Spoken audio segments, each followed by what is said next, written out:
Got a pretty new accessory in from TAPTES this week. It's an all-metal dead pedal cover. Looks like it uses 3M adhesive to install.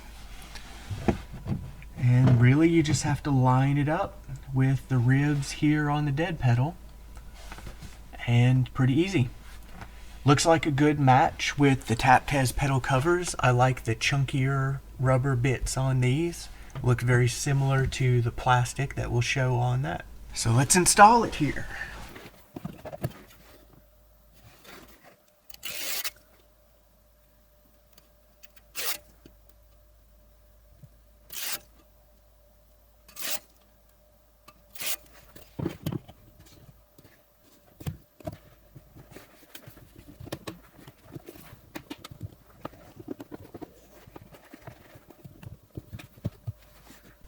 Well, it's simple as that. It looks like a pretty good fit.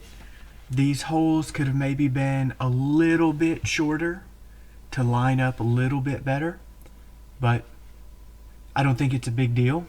I like how the two go together. So yeah, pretty cool and not too expensive. I'll post a link in the description. I've only seen these for sale so far at TAPTES, but I'm sure they'll start popping up around other places as well. So if you like these videos, like and subscribe, and leave your video request in the comments.